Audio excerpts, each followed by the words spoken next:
Bom dia! Bom dia. Gê. Bom dia, Ana. A gente está na página 208. Veja se todo mundo se acha aí. Podemos começar, então? Vamos falar sobre política psicanalítica.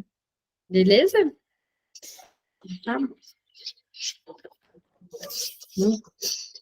No começo de abril de 1906, Freud faria 50 anos no mês seguinte.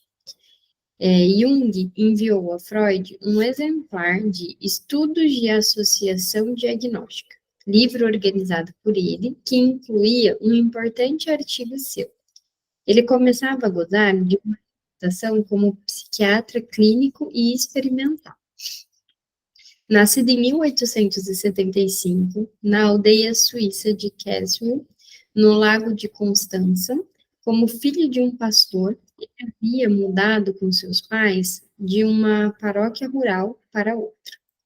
Deixa eu só aceitar aqui um pessoal.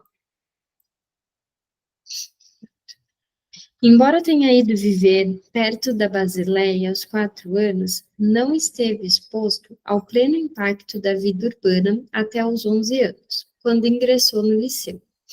Desde a primeira infância, Jung era perseguido por sonhos desconcertantes, e muitas décadas depois, ao escrever um autorretrato altamente subjetivo e episódico, memórias, sonhos, reflexões, ele os evocaria como acontecimentos de singular importância para sua vida. Nessa autobiografia, como em algumas das entrevistas a que se submetia com tanto bom grado, Jung gostava de se deter em sua vida interior, rica e repleta de sonhos. Seu caráter introvertido foi acentuado pela discórdia entre os pais e pelo humor instável da mãe. Alimentou ainda mais a sua fantasia com leituras vorazes e furiosamente sistemáticas. Tampouco o ambiente teológico que vivia, a maioria dos homens de sua família eram pastores, contribuía para contrabalancear sua tendência a ruminações.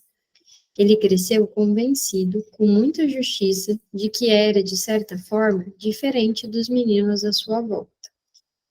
Ao mesmo tempo, tinha amigos e gostava de brincar.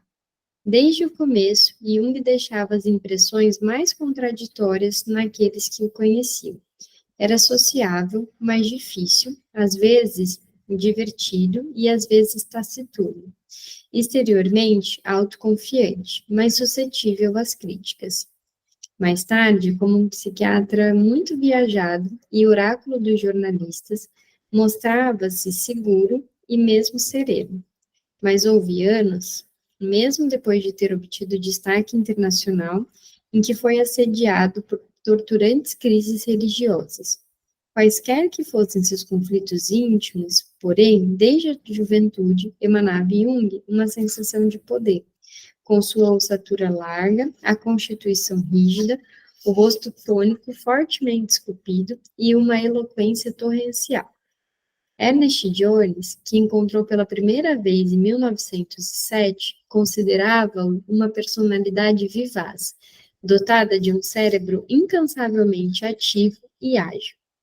Tinha um temperamento enérgico ou mesmo dominador, transbordando de vitalidade e riso. Certamente uma pessoa muito atraente. Foi esse homem que Freud escolheu como seu príncipe herdeiro. Ao contrário do resto da família, Jung queria ser médico e iniciou seus estudos em medicina em 1895, na Universidade da Basileia. Mas apesar de toda a sua formação científica, seu interesse pelo oculto e seu fascínio pelas religiões esotéricas, para não mencionar sua luxuriante imaginação, persistiram ao longo dos anos. No final de 1900, ele entrou para o sanatório de Burgosole, que funcionava como clínica psiquiátrica da Universidade de Zurique. Não poderia ter escolhido lugar melhor. Sob a direção inspirada de Eugène Bleuler, Burgosole estava abrindo seu caminho para a vanguarda da pesquisa de doenças mentais. Para lá, afluíam médicos de vários países a fim de observar seu funcionamento. E os médicos da própria equipe do sanatório viajavam para o exterior. No final de 1902, Jung, à semelhança do que fizera com Freud 2 décadas antes, passou um semestre naquela imã irresistível para jovens psiquiatras, a Saint-Pétrier, onde ouviu as conferências de Pierre Janet sobre psicopatologia teórica.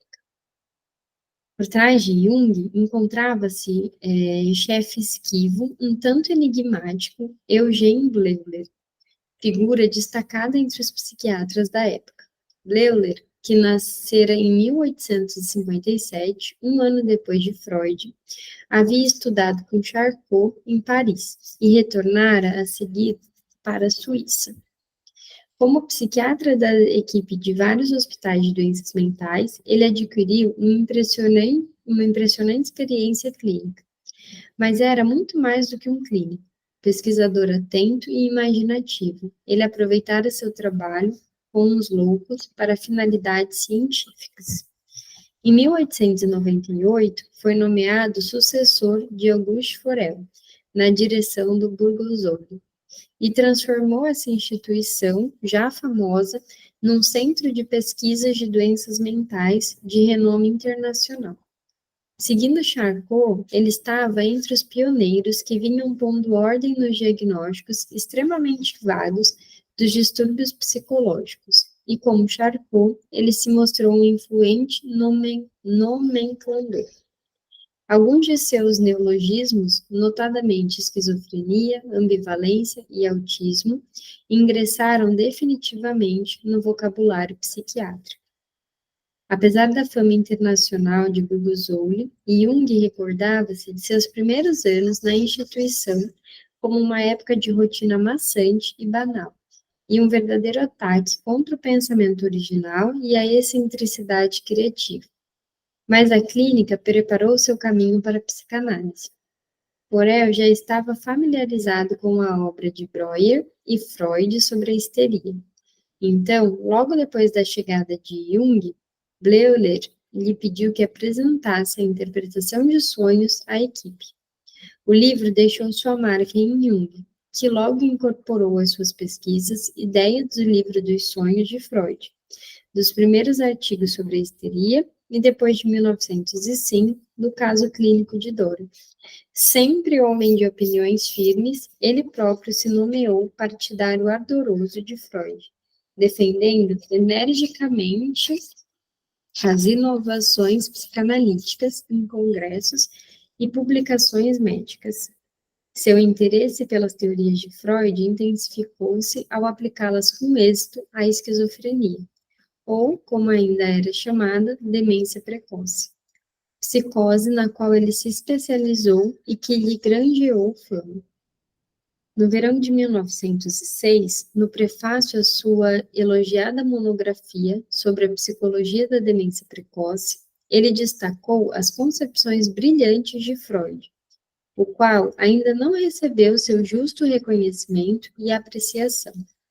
Jung admitia que, de início, havia naturalmente feito todas aquelas objeções apresentadas na literatura contra Freud. Mas prosseguia. Ele havia chegado à conclusão de que a única maneira legítima de contestar Freud era reproduzindo o seu trabalho. Caso contrário, não se deveria julgar Freud, pois senão está-se agindo com aqueles famosos cientistas que se recusam a olhar pelo telescópio de Galileu. No entanto, insistindo publicamente em sua independência intelectual, Jung se perguntava se a terapia psicanalítica era realmente tão eficaz quanto declarava Freud. Tampouco atribuo ao trauma sexual da juventude a importância exclusiva que Freud aparentemente atribui. Era uma ressalva pressaga que impregnaria todos os anos de amizade entre Freud e Jung. Pode falar, Ana. Essa parte aqui que ele fala sobre conhecer a pessoa para fazer uma crítica, que ele fala que não se deveria julgar Freud, pois senão está se agindo como aqueles famosos cientistas que se recusam a olhar pelo telescópio de Galileu. Aí eu estou lembrando aqui daquele livro que saiu falando da psicanálise. Uhum. Aí Eu li, não sei se alguém chegou a ler? Não. Eu nem vou ler, né? Você leu? Eu nem li, nem vou perder meu tempo. Pois é, pensa assim, eu vou deixar de ler um livro para ler aquele. Mas, assim, muitas dessas pessoas assim, que fazem essa crítica, psicanálise, não pegou ali a fundo ali, assim, para estudar, para poder criticar, para poder ter um fundamento ali, assim, que... Sim, e sabe que o vídeo que tem é uma entrevista, eu acho que é de um podcast, talvez aqui alguém tenha assistido, que é o Dunker e a pessoa, como que é o nome foi o homem lá que... Foi o marido dela, né? É porque ele escreveu junto com ela. Ele escreveu junto com ela, só que assim, ela que ficou bem famosa. Na verdade, ela já era, né? Por causa do negócio de pandemia. Aí ela colocou ele no podcast. Essa conversa dos dois aí. Ai, é vergonha. É muito boa para a gente pensar, né? Porque assim, ele não tem argumento. Não, nenhum. Não tem. O Dunker também tem uma série de vídeos que ele fez com um menino mesmo, assim, novo, que o menino diz, então, que, né, psicanálise não é ciência, e aí tem um vídeo, e aí o Dunker pega e separa vários trechos desse vídeo e explica o porquê que aquilo está errado, trazendo, então, todo o contexto científico para a discussão de, isso daqui não é o que ele fala por causa disso. Então, vale muito, né? Eu gosto muito do Dunker, vocês sabem, né? Eu sempre aponto, acho que o trabalho dele é muito, muito bom. E a maneira como ele faz os vídeos, ele tá arrasando nesses últimos, né? Depois daquele da piscina, ele tá só se superando, assim. Ele tira toda a possibilidade ali de arte, ele tá fazendo um negócio muito engraçado, muito engraçado e ao mesmo tempo, né, sempre muito ético, assim, trazendo muito conteúdo e tal. Então, acho que vale a pena assistir isso. Às vezes as pessoas falam, né, disso da psicanálise não ser ciência, e sobre esse ponto, duas pessoas eu acho que são excelentes para contribuir na discussão e no nosso aprendizado. Um é o Dunker e o outro é o Marcos Leite. Eu acho que eu também já indiquei para vocês o perfil dele. O Marcos traz bastante coisa científica mesmo, bastante artigo, escreve muito no Instagram sobre isso, e ele tem também o ESP. O ESP é mais para quem gosta de Lacan, é bem lacaniano, né? Os cursos, é bem lacaniano, mas as produções que ele tem, as contribuições que ele faz ali no sentido da psicanálise ser vista como ciência são muito ricas, vale a pena ler os textos que ele posta e também os artigos que ele coloca lá, né? Inclusive, ele coloca, quando ele não traz o arquivo, ele cita, então dá para você pesquisar lá no Google tudo e achar, inclusive, para traduzir no Google também, né? Às vezes as pessoas falam, não vou ler porque tá, sei lá, em que língua. Só traduzir que você tem como, então, ter acesso ao material. Bem bacana, eu gosto bastante. Eu não lembro como é que tá o arroba dele, mas eu acho que é Marcos Leite, não sei se é psi. Se alguém souber aqui, pode mandar. Eu achei aqui, se digitar Marcos Leite Psi, Marco Leite. Que deixa eu dar uma olhada. Marco Leite Psi. Eu acho que é isso. Mas também o do ESP é fácil. Coordenador do ESP, ex-docente, coordenador da especialização em psicanálise do ESP. É Marco Leite Psi. Deixa eu mostrar aqui para vocês. Eu não conhecia ele, não. Eu conheci esse aqui. Esse daqui, deixar aqui para todo mundo ver. Ele traz umas coisas muito interessantes. Vale a pena dar uma fuçada lá. Chay, pode falar.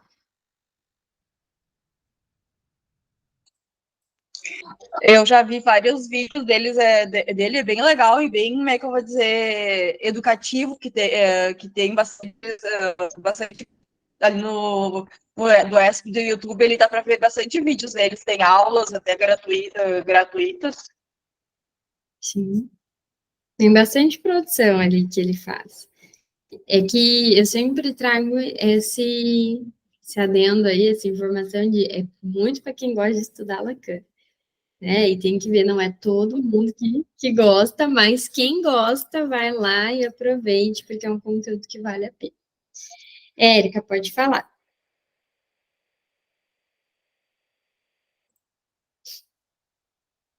Deixa eu ver, eu não estou te ouvindo. Você está me ouvindo, Érica? Vocês estão me ouvindo? Não. Não, peraí.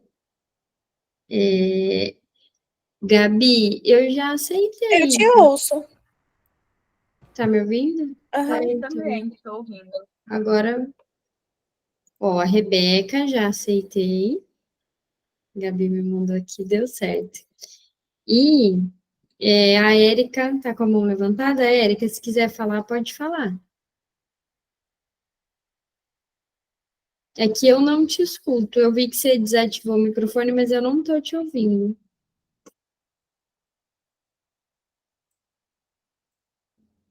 Vocês também não ouvem a Érica, né? Não. Érica, a gente não consegue te ouvir. Não sei se é alguma questão no microfone, algo assim, mas se quiser tentar de novo ou escrever aqui no chat, beleza? Tá. Qualquer coisa, manda aqui. Então, vamos lá.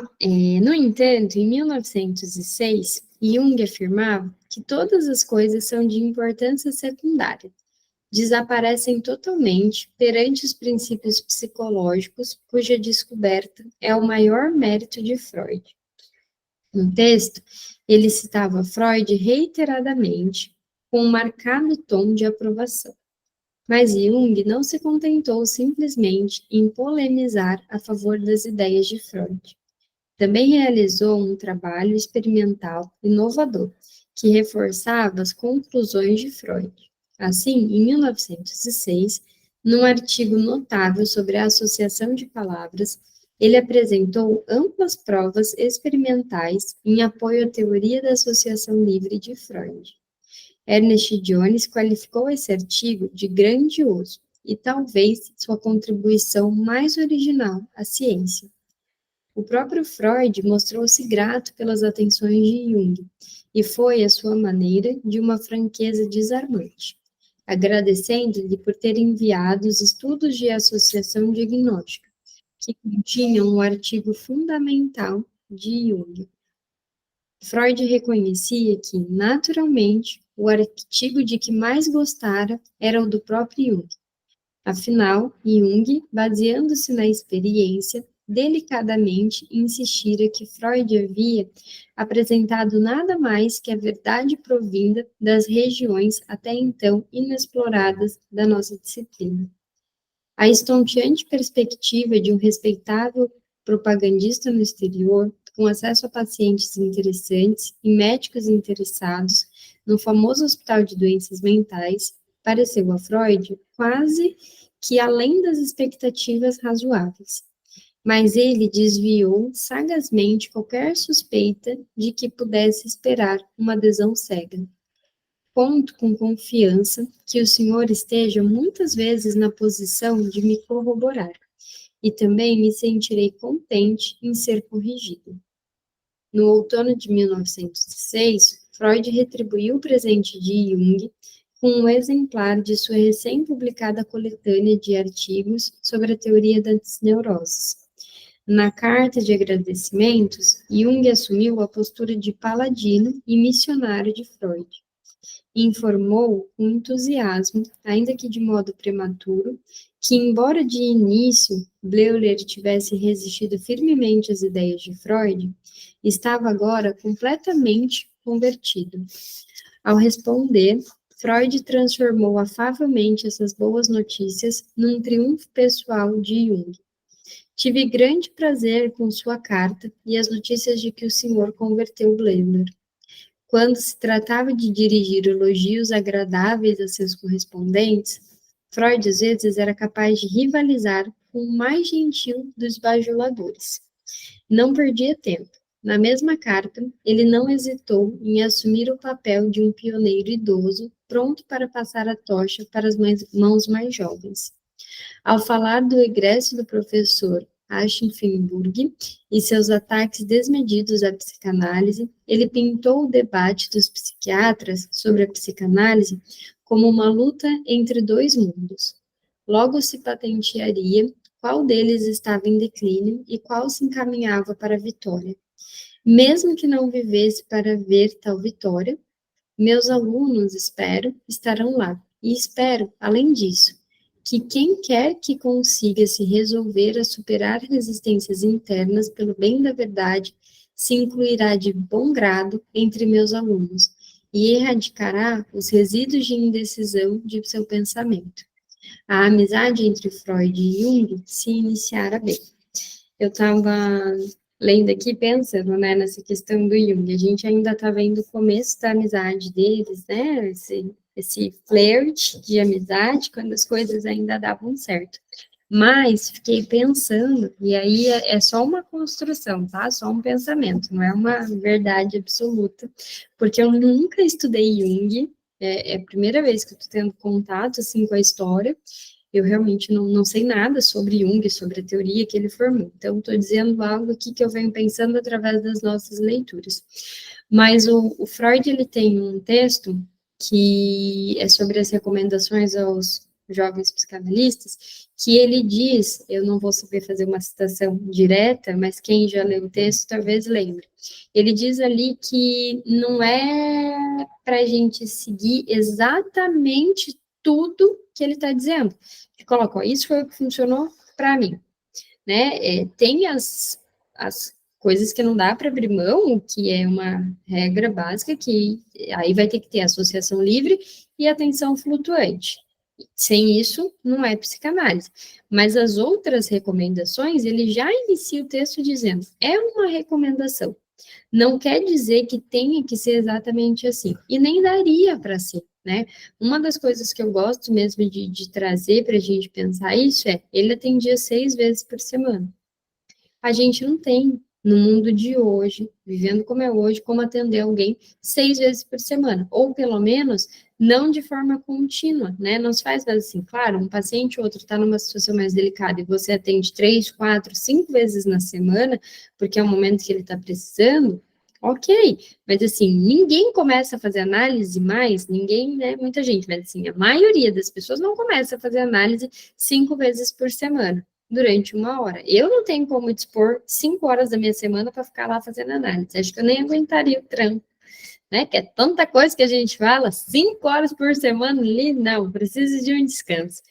Então é isso, assim, a gente não pode. E o divã também. Eu acho engraçado, porque a maioria das pessoas que dão uma puta importância para o divã, acho que nunca leram que ele coloca lá que o divã funcionou para ele, porque ele mesmo não aguentava olhar 8 horas seguidas para a cara das pessoas, né? Que era um descanso. As pessoas pensam, nossa, mas se não tem divã, não tem análise. Não começou por isso. Claro que é importante a função, tá? Não o móvel. A função é importante. Mas se faz psicanálise sem divã. Então, ele traz essa coisa, não precisa ser exatamente desse jeito. E aí, por que eu estou trazendo isso? Eu estou lendo esse livro aqui, do Alê, né, a Psicanálise de Boteco, e aqui o Alê fala, no capítulo do narcisismo, sobre o Ring. O Ring era uma associação de psicanalistas que usavam um anel para mostrar a aliança. E aí, ontem eu li um trecho que eu não sei se eu grifei. Acho que eu grifei aqui. Peraí que eu vou ler para vocês. Quem tiver o livro, está na página 89 e 90. Ele diz assim, assim que Freud regressa de sua viagem terapêutica, Jones, que assumira o lugar de Jung, a gente já dando um spoiler, né, do que vai acontecer aqui na história, decide criar o Ring, Comitê Secreto, agraciando cada um dos participantes com um anel, que representava uma aliança simbólica, e aí isso que eu quero falar, e consistia em assegurar fidelidade eterna às ideias do mestre. Freud não pediu isso, né? Isso aqui é uma construção de quem ele não pediu isso. Ele não diz isso, não é algo que ele quer, mas eu fiquei pensando, o Jung veio de uma família religiosa. O Jung tinha essas questões da religião. E a religião muitas vezes pede essa devoção. De novo, não estou falando mal de nenhuma religião específica, não é sobre isso. Eu também tenho, né, a minha e tal, então não é. Mas a gente sabe que quem é religioso, a gente não faz, ou pelo menos tenta não questionar Deus. Elo, eu vou mutar você aqui, não sei se ativou sem querer, qualquer coisa, depois tu fala, se quiser falar mesmo, porque estava só um som de chiado, não sei se queria falar. Então, a gente não quer questionar Deus. É quase, sabe aquilo de Deus sabe de todas as coisas? Tem problema, Elo. Nesse campo de religião, de fé, isso cabe. No campo de ciência, não, né? A gente pode e deve questionar. Existem coisas que precisam mudar. O Freud mesmo fez isso. Ele mesmo fez esse caminho. Existiram coisas que ele escreveu que ele volta atrás depois, que ele remodela, né? Que ele traz, olha, agora eu tenho uma outra percepção. Tem uma frase que ele manda lá como é que é, gente? Que ele tinha uma relação super pro Fliss. Tem uma carta que ele manda pro Fliss que ele diz, não acredito mais na minha neurótica. Acho que isso marca bem, assim, olha o quanto ele mudou e evoluiu depois que ele passou a não acreditar mais em tudo que ele tinha construído até aquele momento. Existiram novos conhecimentos, novos questionamentos, e aí ele altera. Talvez o Jung tenha colocado mesmo o Freud nesse lugar de Deus, de alguma maneira, e aí colocou como inquestionável, né? A gente defender a psicanálise, ou Freud, ou qualquer outro teórico, pode ser bacana, desde que não seja nesse lugar de idolatria. Ele é maravilhoso, né? Vocês sabem que eu sou apaixonada, mas não é perfeito. Apesar de ele ser um gênio, na minha visão, é óbvio que ele errou um monte, né? O caso Dora, para mim, é um erro gigante, assim, não na teoria, mas na condução. Fez descobertas, foi muito importante, mas na condução. Claro, tem o tempo, tem a cultura que ele estava inserido, tem tudo aquilo. Mas assim, olha o quanto ele veio caminhando depois disso. A gente corre um risco sério, assim, se a gente acredita numa pessoa ou numa coisa a ponto de nunca questionar. Então, eu não sei qual foram todos os motivos do rompimento, da briga deles, a gente vai descobrir aqui, mas eu fico pensando como isso não era perigoso, do Jung colocar o Freud nesse lugar comparado, então, a Deus, que a gente não deve ou não pode questionar, porque sabe de todas as coisas. O Freud não sabe de todas as coisas. E todas as coisas que ele sabe não é uma verdade absoluta.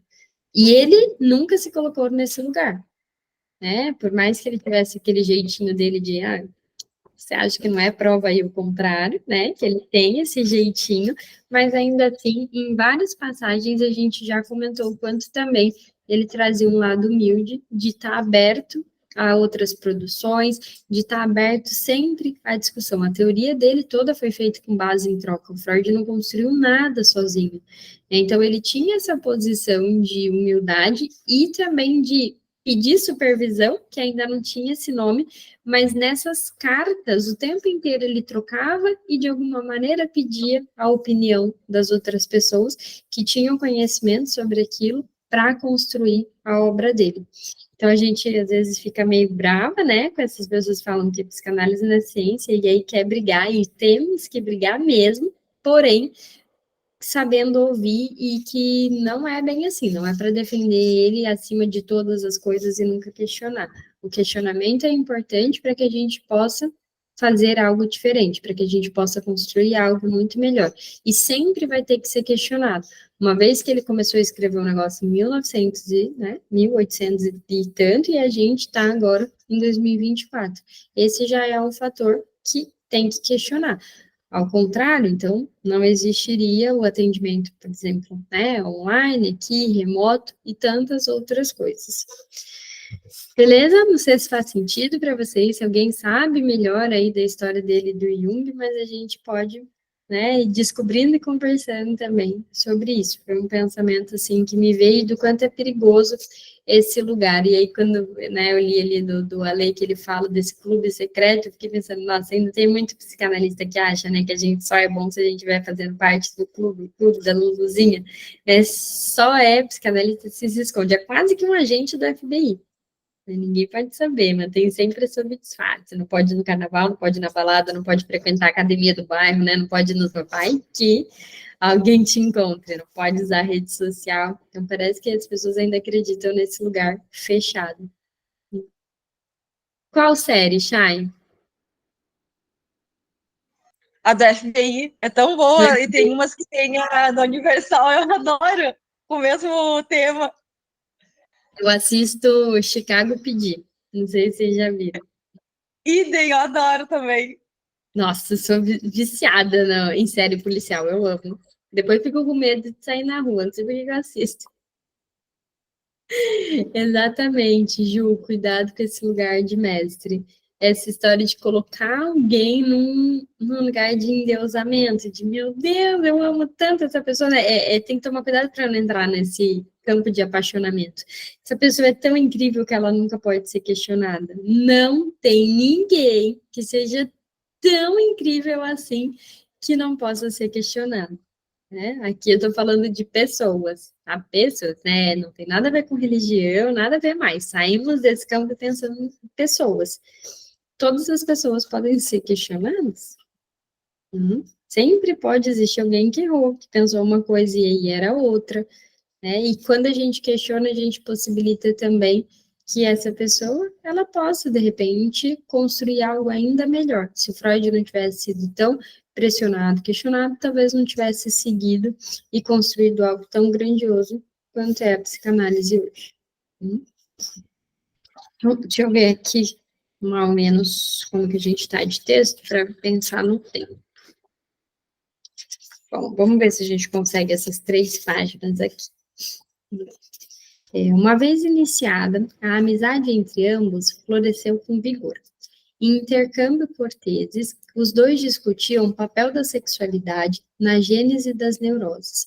Trocavam separatas e livros e intercambiavam esboços de casos que os intrigavam de modo particular. Jung era respeitoso, embora nunca adulador. Esperava não deturpar Freud. Atribuía algumas de suas apreensões em relação à psicanálise à própria inexperiência, subjetividade e falta de contato pessoal com Freud. Justificava o tom prudente que adotava nas defesas públicas de Freud, invocando a malícia da diplomacia. Enviava boletins que sabia que Freud apreciaria. Suas concepções estão fazendo rápidos progressos na Suíça. E ainda, pessoalmente, sou um aficionado entusiástico de sua terapia. Freud aceitava as oferendas de Jung como uma expansividade paterna. Acho extremamente agradável que o senhor se comprometa a confiar provisoriamente em mim nos pontos em que sua experiência ainda não lhe permitiu tomar uma decisão. Mas, apressando-se em suavizar sua ascendência sobre Jung, evidentemente, apenas até que ela lhe o permita. Freud apresentava-se como mais flexível do que pensava o mundo, e ficou encantado que Jung tivesse notado esse seu traço. Tenho de lidar, como o senhor bem sabe, com todos os demônios que podem se pôr à solta contra um inovador. Não é o mais dócil entre eles a necessidade de aparecer aos próprios adeptos como um ranzinza ríspido, farisaico e incorrigível, o que realmente não sou. Com uma insinuante demonstração de modéstia, concluía ele, sempre me mantive convicto da minha falibilidade. Olha só, né? E eu acho que ele realmente sempre se manteve convicto disso. Tem psicanalista que não consegue. Você acha, né? Meu Deus. Solicitou as opiniões de Jung sobre um paciente que mostrava sintomas do que poderia ser uma demência precoce. Elogiava o texto de Jung, temperando seu entusiasmo com críticas distribuídas com sagacidade, sem nunca esquecer a causa. Abandone logo o erro de que seu livro sobre a demência precoce não teria me agradado extraordinariamente. O próprio fato de eu ter apresentado críticas deveria ser uma prova, pois se assim não fosse, eu teria a suficiente diplomacia para escondê-lo de si. Seria, afinal, extremamente desavisado desrespeitar o senhor, o assistente mais sólido que até agora uniu-se a mim. Com alguém como Jung, Freud deve ter sentido que certo grau de franqueza crítica era uma forma de lisonja mais astuta do que a aprovação irrestrita. Então, é sobre isso aqui, ó, que a gente estava falando, né? Essa coisa de uma aprovação irrestrita tem perigo. Freud gostava realmente de Jung, depositava grandes esperanças nele e precisava idealizar alguém, como havia idealizado Fliss. Sem dúvida, Jung tinha suas utilidades, mas quaisquer que fossem as acusações que logo fariam alguns críticos capciosos, Freud não explorou simplesmente como uma fachada cristã respeitável, por trás da qual os psicanalistas judeus poderiam realizar sua obra revolucionária. Jung era o filho favorito de Freud. Em cartas a amigos íntimos judeus, ele elogiava constantemente Jung por fazer um trabalho esplêndido e magnífico, publicando, teorizando ou investindo contra os inimigos da psicanálise. Agora, não fique com ciúmes. Freud espicaçou Firenze em dezembro de 1910 e inclua Jung em seus cálculos. Estou mais convencido do que nunca que é o homem do futuro. Jung era a garantia de que a psicanálise sobreviveria depois que seu fundador tivesse abandonado o palco, e Freud amava-o por isso. E o quão é mais importante, não havia nada de secreto ou tortuoso nas intenções de Freud. No verão de 1908, ao anunciar a Jung que pretendia visitá-lo, Freud disse-lhe que esperava uma discussão profissional exaustiva e revelou sua intenção egoísta, que naturalmente confesso com franqueza. Era a de empossar Jung como o analista que continuaria e completaria minha obra. Mas isso não era tudo, de alguma forma. Além disso, gosto muito do senhor. Mas acrescentou ele, aprendi a subordinar esse elemento. O proveito que Freud esperava retirar de Jung era bastante pessoal, pois Freud identificava-se com sua criação, a psicanálise. Mas ao cobrir Jung de epítetos lisonjeiros e dar-lhe uma ostensiva preferência sobre seus adeptos vienenses, Freud pensava antes na prosperidade de seu movimento do que em algum estreito benefício privado. Uma personalidade forte, independente, como um teuto, Jung parecia melhor qualificado, disse Freud, sem rodeios, para angariar o interesse favorável do mundo exterior pelo seu grande empreendimento. Jung não era vienense, nem idoso, e principalmente não era judeu. 3 pontos negativos que Freud considerava imbatíveis. Jung, por sua parte, aquecia-se ao calor da aprovação de Freud. Agradeço-lhe de todo o coração pela prova de sua confiança, escreveu ele em fevereiro de 1908, depois que Freud dirigiu-se pela primeira vez a Jung como caro amigo. Esse presente merecido de sua amizade significa para mim um indiscutível ponto alto de minha vida, que não posso expressar em simples palavras. Jung era apaixonado por ele igual a gente é, né? Tipo, me chamou de caro amigo. Freud mencionara Fliss em sua carta, e Jung, como experiente rastreador de pistas psicanalíticas que era, não iria deixar passar esse nome sem expressar um incisivo repúdio. Viu-se levado a pedir a Freud que me permita desfrutar de sua amizade, não como entre iguais, mas como entre pai e filho. Tal distância se afigura a própria e natural. Ser o herdeiro indicado do magnífico legado de Freud, escolhido pelo próprio fundador, parecia a Jung um convite à grandeza. Como dois terapeutas atarefados que relutavam em subtrair tempo aos deveres urgentes, Jung e Freud só vieram a se encontrar no começo de março de 1907, quase um ano depois de terem começado a trocar cartas. Jung levou sua mulher, Emma, a Bergasse 19, juntamente com seu colega Ludwig Biswanger. A visita a Viena foi em um festival de conversas profissionais, intercaladas por uma reunião da Sociedade Psicológica das quartas-feiras e pelas refeições familiares. Martin Freud, que estava presente com seus irmãos, recordou que Jung era cheio de si e de seus casos clínicos, quase a ponto de estourar. Nunca fez a menor tentativa de manter uma conversa polida com a mãe ou conosco, os filhos, mas continuava com a discussão que havia sido interrompida pelo chamado para jantar. Jung, nessas ocasiões, era quem falava, e o pai, com visível prazer, era quem ouvia. Jung rememorou a discussão entre ele e Freud como uma conversa mais equilibrada, ainda que interminável, entre duas partes. Falaram, lembrou ele, durante 13 horas praticamente ininterruptas. Eita que tinha assuntos. Jung pareceu aos Freud uma pessoa transbordante de vitalidade, dotado, escreveu Martin Freud, de uma presença imponente. Ele era muito alto e com ombros largos, portando-se mais como um soldado do que como um cientista e médico. Sua cabeça era puramente teutônica, com um queixo forte e um bigode pequeno, olhos azuis e cabelo ralo, e aparado rente. Parecia apreciar enormemente a si mesmo. Aqui tem nota.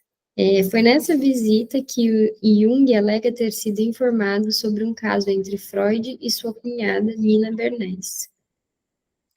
Mesmo exigente como deve ter sido essa primeira visita do suíço, ele também teve ao seu lado mais leve. Biswanger nunca se esqueceu da conversa cordial e estimulante do anfitrião e da atmosfera descontraída e amistosa que desde o início envolveu a ocasião. Então, com apenas 26 anos, Biswanger ficou assombrado com a grandeza e dignidade de Freud, mas sem se sentir atemorizado ou intimidado. O anfitrião, com sua aversão a qualquer formalidade e etiqueta, seu encanto pessoal, sua simplicidade, sinceridade espontânea e bondade, e não menos importante, seu humor, pelo visto, afastou qualquer angústia. À vontade, os três homens interpretaram mutuamente seus sonhos, fizeram passeios e partilharam as refeições. O bando de crianças mantinha-se muito silencioso à mesa, embora aí também reinasse um tom completamente descontraído. Freud declarou-se encantado com as visitas. Jung declarou-se assoberbado. Sua estada em Viena, escreveu ele a Freud logo depois de voltar a Zurique, foi um acontecimento no sentido mais pleno da palavra, e havia provocado nele uma tremenda impressão. Sua resistência à concepção ampliada de sexualidade de Freud estava se desmoronando. Freud, por sua vez, reiterou o que havia dito a Jung em Viena. Sua pessoa encheu-me de confiança no futuro. Ele pessoalmente era, sabia-o agora, tão indispensável como qualquer pessoa. Mas acrescentou: tenho certeza que o senhor não abandonará a obra. Tinha de fato essa certeza? Entre os sonhos de Jung, houve um que Freud interpretou como significativo que Jung desejava destroná-lo. Ora, ele teve sinais.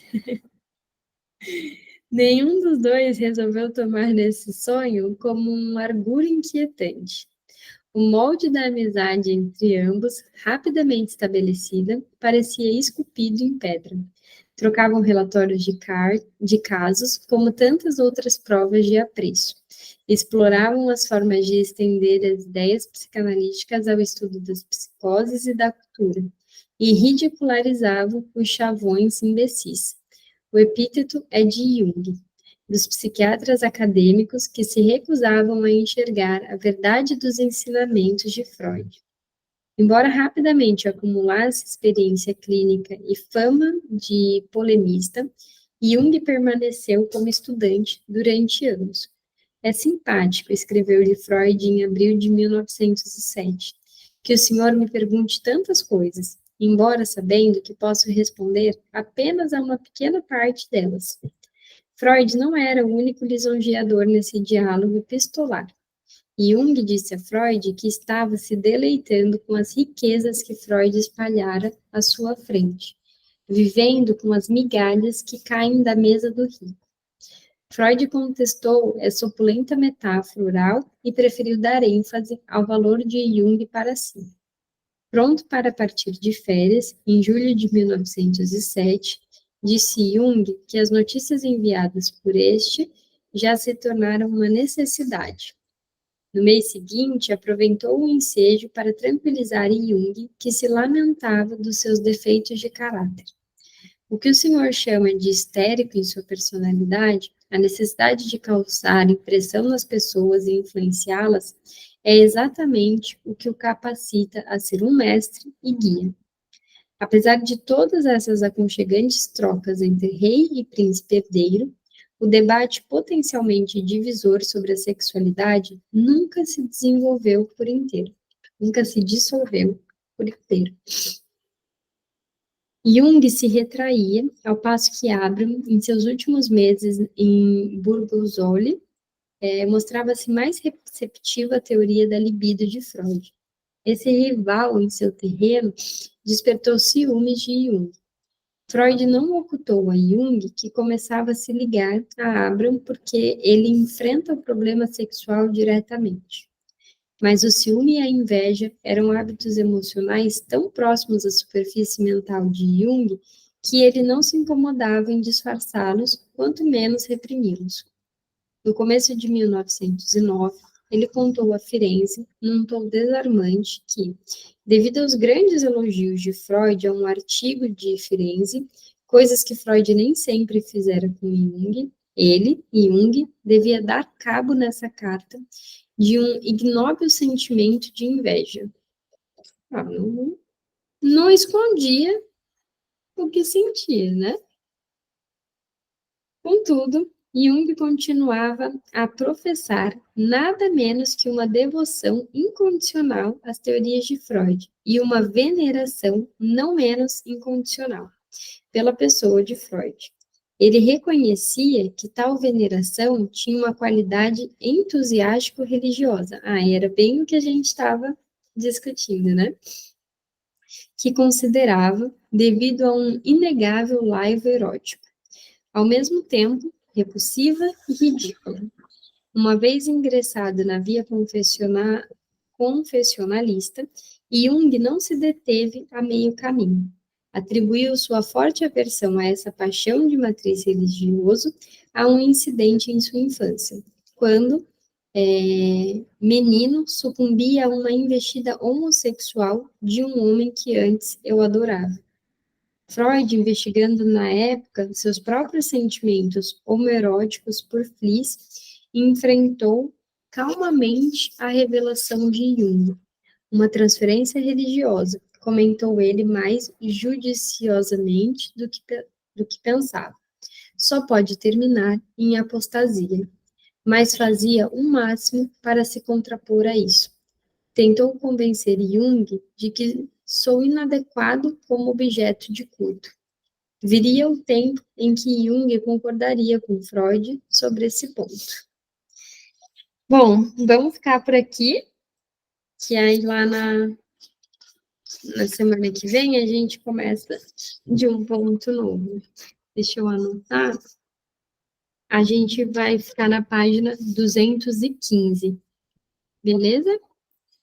Deixa eu ver aqui se vocês mandaram alguma coisa no chat. Acho que não. Então tá bom. A gente se vê na próxima quinta. Obrigada pela presença. Até semana que vem. Um beijo, gente. Tchau, obrigada. Imagina. Obrigada, Bru. Eu que agradeço, viu? Beijo. Beijo.